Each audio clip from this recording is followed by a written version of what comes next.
Welcome to Safely Divergent. We're your co-hosts. I'm Kirsty. And I'm Eleanor. What are we talking about today, Kirst? This week, we're going to be talking about executive functioning. Okay. I feel like we hear this word a lot, and it encompasses so much, and that's what we want to get through today. Yeah, so it's a big umbrella term, and we're going to kind of dive into some of the more common aspects of it. But these are terms and phrases that we're going to keep using time and time again. We're going to dive into the other aspects and kind of share some of our personal experiences or examples. Yeah. And two, if this feels like, wow, we're missing some pieces here, feel free to head to our social media or our blog on our website, safelydivergent.com, where we broke these down even more than you're going to hear today. Today's more talking about how we experience them and just giving the brief details so you can understand where we're coming from. All right, let's do it. Okay, so executive functioning, like we said, it's an umbrella term, right? It kind of encompasses a lot just by definition. I found this definition and I actually laughed after reading it because once you hear it, you're just like, oh my goodness. It's everything. Yes. It's everything. It is, yeah. Okay, so here's the umbrella broad definition that we're going to try to dive into a little bit. But executive functioning includes cognitive, emotional, and motor abilities, including the ability to self-monitor, plan, organize, reason, be mentally flexible, problem solve. It guides how people organize their lives, plan, and implement their plans. That's like basically what makes a human. Right. Like that is an aspect in our social lives and our professional lives and every aspect. Absolutely. So let's check out our first one, which is inhibition control. So in general, this is the ability to suppress impulses and resist distractions in order to focus. So what does that look like for us? One that comes to mind for me is when I'm in a conversation with someone and I can pretty easily interrupt because something comes to my mind and I think, oh my gosh, this attaches exactly to what you're saying right now. So I want to feed into that. So I have to say it right now. So I interrupt that person to get my thought out. Well, and I do the same thing, and I think we do it to each other, and it's never like a malicious thing. It's not like, oh, I'm not interested in what you're saying. It's actually the opposite. Like for me, it's like, oh, I have something. This will show that I'm understanding and listening to what this person's saying. Let me contribute this. And then it's like hard to not just like blurt it out in that moment. Right. Especially if that person too has difficulties in some area of executive functioning, then you might be throwing off their processing and their planning and organization or whatever it be to like keep their train of thought going. So like you said, it's always with good intent. What's another way? Okay. Another one. And I think I know someone that can relate to this is buying unnecessary things. Impulse buying. Like it makes me think of like a very specific time a couple years ago when Kirsty just thought that we needed a food dehydrator. Yeah. We needed a food processor. We needed an Instapot and an air fryer. And all these things happened within like a couple weeks of each other. Yeah, I did. I purchased. And how many times did we use the food dehydrator? One time. Once, and it was like a forced use. We're like, we got to use this thing. We have it. It's been taking up space in our cupboard in our tiny little apartment. Yeah. Food processor maybe 2 times. Oh, okay. Maybe not. I don't think so. Okay. Two would be generous. So, oops. I feel like this is something you've worked on. I feel like this is something where, and that's just one example, right, of like impulse buying, but just even taking like a pause and like, okay, maybe I need this, but let me come back to it tomorrow. And I think I still feel like I need it. Yeah. And I think that really like jumps into like why we push so hard to embrace our differences and understand these pieces of ourselves, because without that initial awareness, I can't work on these things. If I know them about myself and kind of know when I see more of them, then I can really start to figure out how I can better prepare and avoid some of these unnecessary purchases. Mm-hmm. Okay, so another area or another example of something that falls under inhibition control is the dreaded doom scrolling, right? That, and then like for me, more than even doom scrolling is the Candy Crush type games that I find myself just like engrossed in for no reason. They don't do anything for me, but I find myself just like obsessed with it. And maybe there is like a piece of time where it could be restorative and helpful after a long day and you're trying to just relax, but then it moves past that and you're stuck. I was going to say, I think it starts that way of like, hey, this is like how I like to unwind after a stressful day. And then it's like, okay, an hour later and I'm out of lives and just like dwindling on the couch. I would say even more so for me, I'll be like sitting there and I'll be working and then all of a sudden I have my phone and I'm somehow playing one of those games and I don't even know how I really got there. Automatically, like, yeah. Okay, that needs to be off to the side. Kind of switching gears, but another thing that falls under this inhibition control is difficulty keeping secrets. And that's something that like, when my family listens to this, they're going to laugh and roll their eyes because I get a hard time for this with my family. And it's not that I'm telling people's like deepest, darkest secrets that I really shouldn't be telling. I feel like I can control that pretty well, but just things that I feel like would be helpful for someone else to know. I have a really hard time doing that with people that are really close to me. If I feel safe with you, I feel like I'm just going to blurt it all out. It's definitely something to work on. But I think in general, keeping secrets definitely falls under this category. Yeah, absolutely. And two, I think as we go through, we'll see some like overlap. I've had that like oversharing piece, which I also have a difficulty with under self-monitoring. So I think it will be interesting to kind of see how these experiences don't neatly fit under one category of executive functioning. There's multiple portions of our brain interacting and working within each of these categories. But this again is just helpful to break down so then we can see like, oh, I check these boxes. How can I better gain awareness and better support myself? All right, let's check out the next one, which is working memory. So by definition, we're saying that this is the ability to hold and manipulate information in our mind over short periods. Again, this can be big, like professionally or like academically, that sort of like cognitive stressor of like holding on information. But it can be seen in all sorts of aspects of our life. I know this is an area that's really difficult for me. I can remember all the way back as a kid and my mom like kind of stressing that if like, Kirsty, when someone tells you something, you need to just repeat it in your mind, repeat it in your mind, repeat it in your mind. And so I know all the way like as a youngster having difficulties in this area. So I know I wax and wane on my ability to implement tools on working memory because it's a definite area of weakness for me. And it kind of reminds me of like active listening as well, because an example that comes to my mind, and this is one of the hardest things for me, if somebody gives me directions, like verbal directions, like your dad does this. He'll be like on County Road 44, turn west for 2.5 miles. And I'm sitting there and I just like, I'm not processing any of that. And then like, I'm just like, oh, okay, I'll pull it up on my phone. I'll be able to get there. We'll get there the same place. But if someone tells me verbally, like step by step, this is what you need to do, that is really, really hard on my brain. Like that working memory and that listening and processing information and then being able to like pull it out later. If I don't write it down, which is how I accommodate myself. And I've found that that's really helpful. But if I don't do that, that information's gone. Yeah, that is a tool that you implement really well is task lists or writing like step by step down or breaking, a larger task down into like smaller tasks. That's something I've learned a lot from you because it is like you think you can hold it. And then I oftentimes get like a bit anxious because I'm like, I have so much to do because I'm just like holding it up here and it doesn't get done or I miss pieces, and writing it down and creating process around that is so helpful. Another example of difficulties with working memory is if you, I know we both do this, and I'm sure other people can relate. When you walk into a room and you're like, okay, what am I doing in here? What was I going to grab? What was I going to do? I came in here with a purpose. And that happens in the blink of an eye, right? It's just like you're walking through your house, you get to the next room, and it's gone. It's gone. Sometimes it comes back, but oftentimes it's the next day before you get that thing done. A kind of one that relates to that is meeting a person for the first time. I am awful with remembering names. Yeah. Really bad. And I love to use someone's name. Like I really feel like that is helpful and like really engaging with someone is like using their name.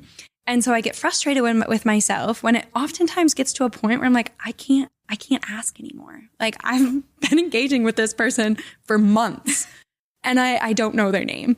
And so I really, really try now when I meet someone, I know I don't get their name the first time because first, like getting accommodated with the setting and what's going on and just processing so many things. Right. You're usually walking into a new place. It's a room full of people and you're meeting maybe multiple people at one time. This happened to us the other day. We ran into someone on the corner before crossing the street. Did not anticipate that I would see that person. And we were meeting someone with them that was new for the first time. And I was really proud of myself because I asked the name. We chatted with them a long time. And I was like, you know what? I'm never going to remember their name. And so I asked, I said, you know what? I'm so sorry. I totally forgot your name. Can you remind me? And she didn't remember ours either. So it worked out fine. Right. And now we're not going to forget it. No. Because you made a point to have that conversation again. And then we walked away and we repeated the names like over and over to ourselves. So like now I will not forget that name. But by knowing that I have difficulties with working memory and therefore remembering names and really knowing that that's an important aspect to me, I implemented those things. It's taken time and I often forget, but it is really helpful in those instances. So another example of working memory difficulties, taking medication or vitamins, even if they're things that you take every single day.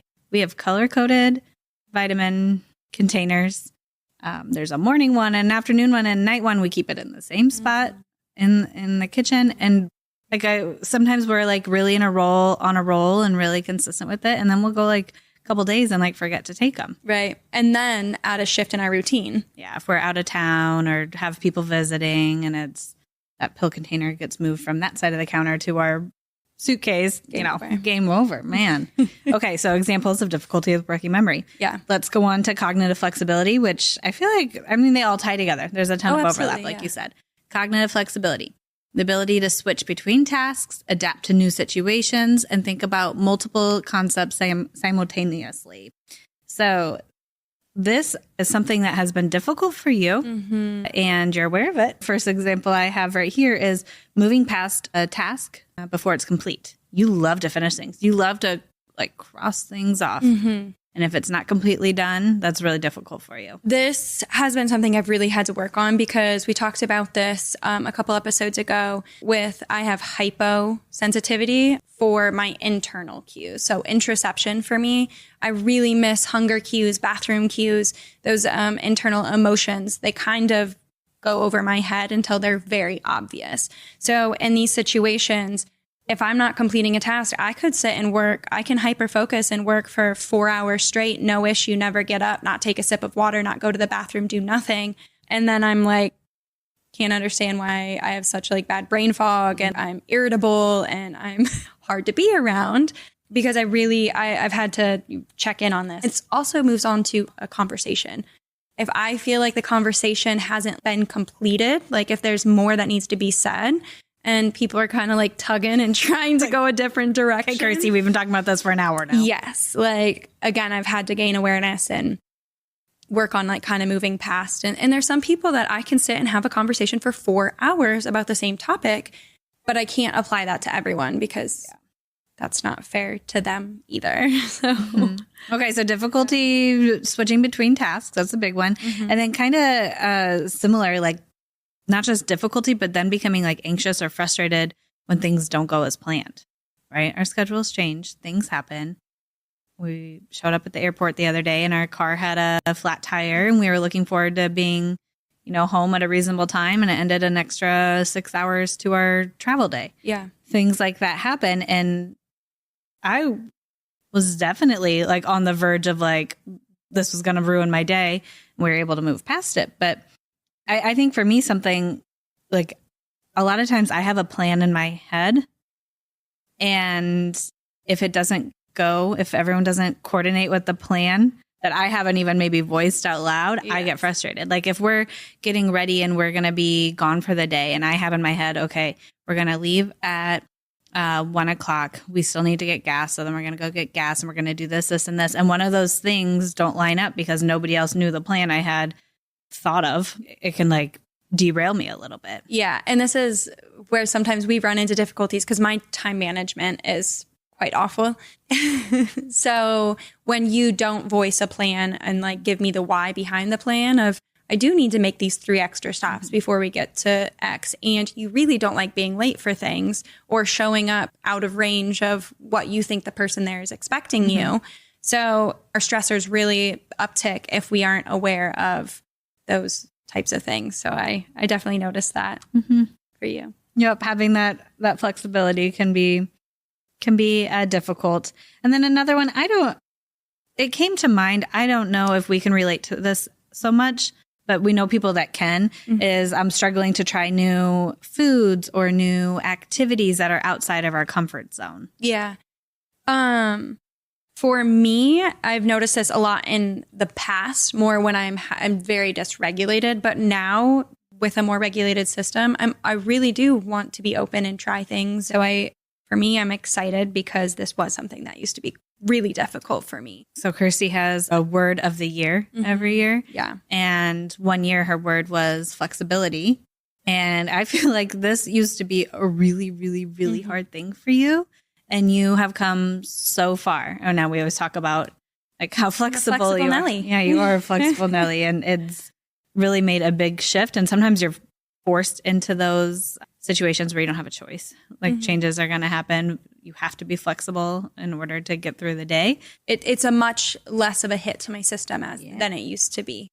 Okay. So you can get there. All right, let's check out the next one. Planning and organization.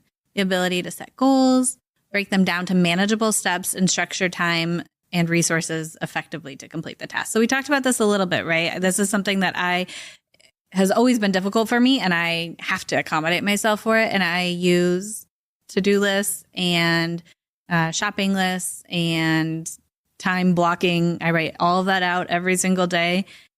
And that helps keep me organized because breaking things down into manageable steps is a game changer for me. So this category, I feel like there's so many resources out there, so many like accommodations you could apply to yourself, but also you have to implement those and they have to work for you. So what works for me is not always just going to apply and work for you. Exactly. There are so many tools out there, high-tech tools like different apps or websites, or just simple Post-it notes with to-do lists, and one's not necessarily better than the other. Work for you. Some other examples that fall into planning and organization difficulties, maybe somebody who frequently misplaces their phone or keys or sunglasses. I feel like you're looking at me. Yeah, we used to have a song that we would sing walking out of the apartment that had a checklist of all the things until you said, I'm so sick of you singing that song. I don't want to hear it anymore. But then what would happen? I feel like if you're going to bring up the song, then you need to sing the song. Keys, wallet, something, phone. Keys, wallets. I don't know. It's probably going to be stuck in my head the rest of the day, but I can't. And I feel like you try to accommodate this. You tend to put your things in the same spot. Like the hook for the keys and your phone's either on your charger or, the one other place you keep it. But then again, when you're out of your routine, you're somewhere you're not normally at consistently, those things kind of fall behind. You do. Let's see, another one, meal planning for the week. And what happens if we do not meal plan for the week? Then we go back to, it's be really easy to have our favorite or frozen chicken nuggets or whatever comfort meal or like going out to eat. But this is something that we recognize that is really hard for us. So we set time on Sunday to plan out our food for the week, which typically helps us stay a little bit more organized because otherwise this is an area that's really difficult. Yeah. And I think we've gained that intrinsic motivation of it. We feel better when we meal plan and eat meals that work for us. So you kind of have to pull from different things because sometimes this last week, we were kind of in a bit of a survival mode and we ate our comfort meal a few times. We went out to eat a few times and we're grateful for the ability to do that and have access to easy meals. But it does pull us to get back into a bit of a routine and back to our meal planning. Okay. Another one that falls under planning and organization is clutter. We have one person here who hates clutter and one person that produces clutter. I mean, my ADHD brain has piles of things everywhere. And to the average person, probably looks super disorganized. I know where things are. I have a pile of the clothing pile, I think, is probably the big one that comes to my mind. A pile of clothes next to the bed that are not clean, but not dirty. That can't go back in the closet hung up, but they're not quite ready to be washed. So I have this very, in my mind, organized pile, but I know that it drives you crazy because you want everything in a nice little home. I want it to have its home. I want it to be angled correctly. I don't want it to move or shift a centimeter over from where in my mind it's supposed to be. Yep. So yeah, we've again come up with some ways to hide your stuff so that you can still have your pile, which I understand the purpose of. I think this is a very common ADHD thing that many people talk about is like the pile that is a very purposeful pile. Organized chaos. Yes. Yeah. You know exactly where your things are, why they're there, why you aren't putting them away. You have a process to it. And I really try to respect that as long as I can't see much of it. Yeah. Okay. So some other examples that would fall under planning and organization: starting a home project, but not finishing them, procrastinating work projects and not quite sure where to start, forgetting to respond to texts and feeling guilty later. Sometimes I get a text and I'm like, oh, it's a little too soon. I don't have the time or the availability to have this back and forth conversation. So I tell myself, okay, I'll respond to this afternoon. And then if I don't set an alert or leave that message unread or pinned or something, it's probably going to be months. Yeah. Yep. All right. Let's check out the next category: self-monitoring. Oh. Don't feel personally attacked, Chris, when we talk about this one. The capacity to assess and adjust yourself in real time. So what does this look like? What difficulties might arise in this area? So this is one we kind of already talked about, of those like internal cues that I often miss because I'm like hyposensitive to the proprioception, interoception, and like vestibular system. So for me, really not noticing those hunger cues, not noticing that I'm overly tired. Oftentimes I have to set alarms to drink water because I just don't get those cues, or they're not registering to me until it becomes very overwhelming. You also will sit and work for hours on end without taking a break. I'll come back. I'm like, Jesus, she's still working. I come back there and you're hunched over your computer. Probably haven't even blinked or taken a sip of water in hours. I always say like these aspects about me are wonderful and also my demise. They hit both sides of like, I think it's really cool and wonderful that I can sit and hyper focus on something that I'm super interested in for 4 hours, but also it causes issues because I'm not eating, not drinking, not going to the bathroom, not getting up and getting some movement in. So it's balancing to make it a positive for me. Okay, another example. Dressing inappropriately for the weather, maybe because you didn't check the weather beforehand. Or because the weather inside is one thing. And so I'm just like, well, I'm warm right now. Why would I put a jacket on? That doesn't make sense. But I do have to often pack lots of layers, or you tend to grab an extra coat or something for me because you know it's going to be. Or you have me go stand outside in front of an open window and stick my arm out, see what the weather's doing to give you like, yeah, I think you're going to need an extra coat. And I've learned to trust you on that. Whereas before I'd be like, I'm fine. And then I'm like, I'm not allowed to complain because when in doubt, bring another coat. Yes, exactly. Leave it at that. Okay, we already kind of talked about this, but you said you wanted to bring it up here as well. The idea of oversharing. Well, because for me in a situation, sometimes if it's new for me or people that I'm not typically around that much, there's times where I'm like really monitoring myself, but then like monitoring others' reaction to me and trying to navigate if I should share something or not. Sometimes I feel there's people that really like get this. There's like a line of like what you share, what you don't share.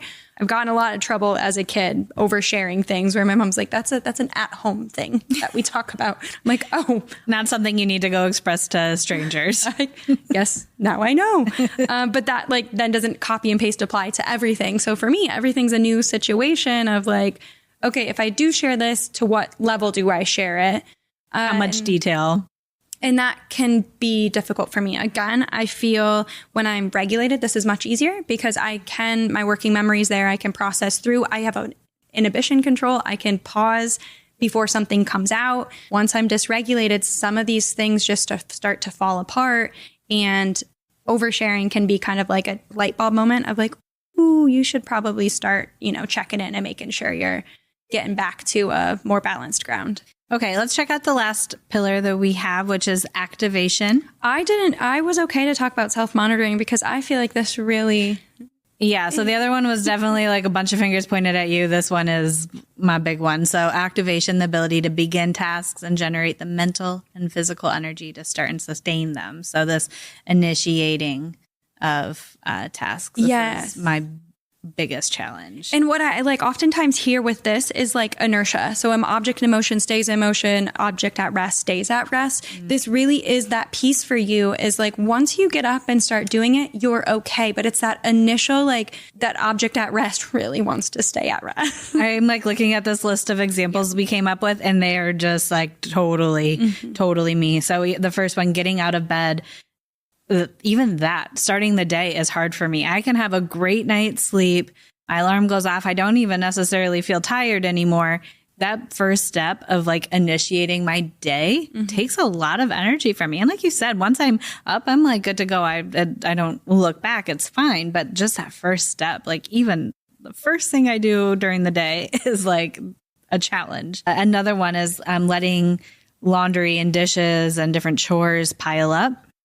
Again, once I start these things, I love having a clean house. I love having everything done and the to-do list completed, but starting it is really hard for me. So we have maybe on Tuesdays, we do a certain cleaning task, and Wednesday is dedicated to laundry and things like that. Otherwise, man, they would just pile up. In general, just having a to-do list, but struggling to take the first step. I mean, that is me in a nutshell. And this is an area of strength for me. Activation, I can jump up and do things. So we're fortunate in that. So it's kind of an interesting perspective of within yourself, you work on areas of strength to, overcome areas of weakness, and within each other, we get to benefit from that as well. Yeah. And it's not that I don't love the end product. I love having all those things done, and I want to be part of it, and I like to help, but it's just the initiation. I mean, we're in February, and I have thank you cards from Christmas that I have not written. I didn't know that. They're gonna happen. Absolutely. They're going to get done. They're gonna get sent in the mail. I'm gonna have a nice long, hey, sorry, this is so delayed again this year. But that is just me. That will take me 10 minutes. And it's been on my to-do list every single week since the holidays. And it just is one of those things that's just hard for me to sit down and do. So now that you know it, you can hold me to it. I mean, it's not an option. It will get done. It will. It's just it will get done. That feeling of being stuck with it, even something so simple like that. And then a lot of times when I feel stuck like that, it just builds it up. It builds it up. Yeah. You want to avoid it even more. The longer out it goes, the worse it gets. And then it's, I get it. I understand. You also get waves of ambition. Yeah. And you take advantage of those. Yeah. Where it's you don't feel that inertia weight. And then you just you get right into it. And I'll be whoa, where'd this come from? And you're it's a feeling, I'm going with it. You go, girl. Okay. So 30 plus minutes of us talking about our difficulties in life. Yeah. These examples that we came up with were ones that are really personal to us. But there are so many examples of all the categories and all the pillars within executive functioning that people might have difficulties with. And I would say, too, if you listen to these and you're oh, my goodness, those are all really, really hard for me. My biggest suggestion with that is the cognitive domain and executive functioning isn't the first place to start. We both know that if you can really work on your biological domain and the emotion domain, so if you have a lot of outside stress in your environment, or you're just your body is off, you're sick, you don't feel well, these types of things become really, really difficult because it's how we kind of talked in the first couple episodes, that upper portion of our brain, the upstairs brain, the blue brain, becomes deactivated so that we can move those resources into a space of fight, flight, freeze, really protect ourselves, survive. That is number one priority for our body, is survive. So if we're in that state, these skills, they don't have the allocation of energy to be able to work. So don't get hard on yourself if you're like, this isn't happening. I can't do these things. Start first by looking at the stressors in the emotion domain, biological domain, so that you can then start to work on the cognitive domain. And sometimes you don't even need to work on the cognitive domain because it naturally just comes back to you and you notice these aren't as hard for you. For me, when these get really, really difficult, what I notice is I do need to go back to the basics. I need to check in on those other domains. And what I find is that I can target the cognitive domain when I'm really regulated. And I do that by planning and processing how I'm going to accommodate myself in all of these areas. I'm not going to be able to do that when I'm dysregulated. I have a really hard time doing that dysregulated. I kind of just lose steam. I'm not able to really process through. Whereas when I am in a spot of how can I create a process that alleviates the stressors in these domains, even though they aren't my strong suits. I feel like this is the perfect time to plug our Spot Your Stressors guide. Yes, we do have a Spot Your Stressors guide. Again, when you go through these, we're trying to give you kind of ideas of like what day-to-day actions and behaviors may point to, difficulties in each of these domains. If you go check that out, we have a whole list of things that might really like turn on the light bulb for you of like, whew, that is hard. And then from there, once we can spot our stressors, we can start to accommodate those specific stressors rather than just overarchingly like, how do I alleviate this? We're tying accommodations to specific stressors. And that is how I feel like both of us have made so much growth over time is we started small, we moved slow, and we've tied all these tools to these different areas that have now become so much easier over time. Spot Your Stressors Guide, you can find this at our website, safelydivergent.com under the resource tab. So Kirst, we had a whole other section that we wanted to cover today. How would you feel? Let's put your flexibility to the test. I feel like we've talked about a lot today. What if we skip on over to scattered and come back to that another time? Can she do it? I think that's a great idea. We were going to talk about a strength-based approach. Again, if you can go check out our blog at safelydivergent.com.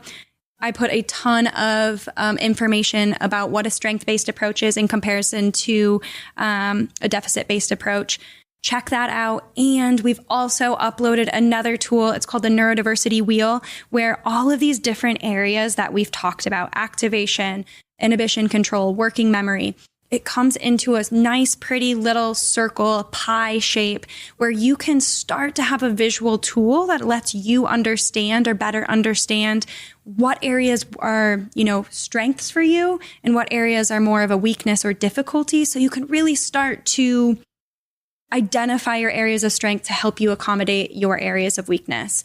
I love this tool. I've done this with a lot of people I've worked with. I do this regularly. I shift on this and I can see my different areas of growth, areas of need. So I highly recommend checking this out. Again, safelydivergent.com under resources. Would love to hear how it works for you. Perfect. All right. So yes, I will be flexible and we can move on to scattered. Scattered, where we talk about something totally unrelated from executive functioning.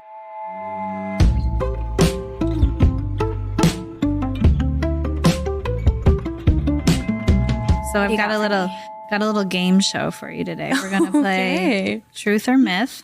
Okay. And the topic is palm trees. Okay. So I'm going to give you a statement and you tell me truth or myth. We love palm trees. We admire them. We talk about them. We take pictures of them. I know very little about them. And I don't know, you might have a couple fun facts, but I feel like we're going to learn a little bit today. Okay, first one. Number one. Truth or myth? Palm trees aren't actually trees. I'm going to go with myth because I can't think of what else they could be. Fair enough. Okay, it's true.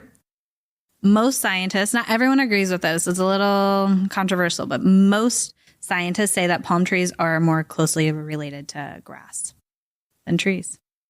I don't know the science behind it. I don't know the why. That's just the fact I got there for you. Well, if there is a palm tree scientist out there, please let us know the backing of this because that is really interesting. Okay, number two. Palm trees can walk. Truth or myth? Well, now I feel like I have to say true.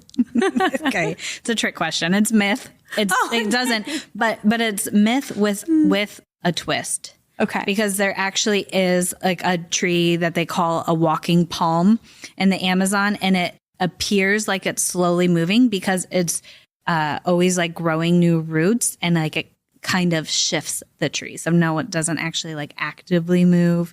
And people obviously debate if they're like, okay, yeah, the palm tree is walking, but it's called the walking palm. So it's like myth, but kind of interesting. true. Okay. The tallest palm tree can reach over 200 feet high, which I will give you. I know you're thinking, how high is 200 feet? Thank you. 14 giraffes on top of each other. Truth or myth? Because I've seen really, really tall palm trees, and I feel like there's areas where they could be taller, I'm going to go with truth. Okay, it is true. They're not here in the United States. In Colombia, they have a certain species of palm tree that can get up to 200 feet, which is the tallest palm tree in the world, as you can imagine. 14 giraffes? Yes. That is huge. I knew I'd read 200 feet, and you would say, like, I don't know what that is. So I did some. Thank you. I did some math. You were really prepared. Okay, next one.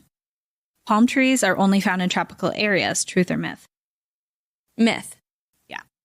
And you know the answer to this. Like, one example comes to mind is Palm Springs, right? You see palm trees out in the desert, but they also, and I did not know this, there's a needle palm, which can survive in freezing temperatures. Wow. So it grows up in Canada. Wow. No, I wouldn't expect that. Okay. Number 5. Palm trees are not native to California. I think you recently told me this one. All my facts come from you. So I'm going to say true. They are not native to California. I picked this one because I knew you were going to say that, because we've talked about this before, and it's actually a myth. So I don't know. I must have lied to you in the past because there are, I think, 10 different species of palm trees in California. Only one of them's native here. Okay. Mm-hmm. So maybe I just was a little off with my facts the first time I told you. The California fan palm is native to California, but that's only 1 out of the 10 that we see. So that's like it's not like the really, really tall, skinny ones that look like they're going to fall over. And it's also not like the really pretty, the really like, ones. It's kind of beautiful, gorgeous, just like kind of like what you think of like a classic palm tree is the California. Okay. Palm. Okay. 3 more. There's a palm tree that smells like popcorn. Truth or myth? Truth. Yes, ma'am. The Butia capitata. Okay. The fruit that it makes, it smells like buttered popcorn when it's ripe. Have we, is that a fruit commonly? No. I don't Okay. think that's something that we have access to here, but I thought that would be interesting. Yeah. It'd be confusing to be walking through a jungle or something and then smelling buttered popcorn. Okay. Truth or myth? There's a palm tree that produces wine. Myth. This is true. From it's you can tap it and wine will come out? Well, no, it's not that simple. It's not that straightforward. But in Sri Lanka, there's a palm tree. Well, I guess you're actually pretty close. You're pretty spot on. So it's tapped for the sap, and then that's fermented, and then gone through the wine process. And it's called palm wine. Okay, last one. You can tell a palm tree's age by counting its rings. Myth. Why would you say myth? Because it grows up and not out. You're exactly right. I've had a feeling you were going to know that one. So it's a myth. So unlike traditional trees, palms don't have growth rings. They don't get wider and grow that way. Like you said, they grow from the top. Is there a way to tell a palm tree's age? Maybe how tall it is. Okay. I don't know for sure. You did pretty good. I feel like you got at least a couple of them right. I was purposely trying to stump you on a couple. Well, I don't usually thrive at those type of things, but hey, I feel like I did pretty decent. All right. That wraps up today's episode of Safely Divergent. That's a wrap on today's episode. If you loved the episode, please take a moment to rate and review us on Apple Podcasts or follow and subscribe on Spotify. For a deeper dive into this week's topic, Follow us on social media at Safely Divergent and check out our blog at safelydivergent.com. Our cover art is by Honor Heindel and our music by Obey Gray. As a reminder, we're just two people with microphones, a lot of thoughts, and some highly questionable hyperfixations. We're not your therapists, doctors, or life coaches, so please do not base major life decisions on our couch chats. Until next time, we hope your nervous system stays safe and social, and your to-do list magically does itself.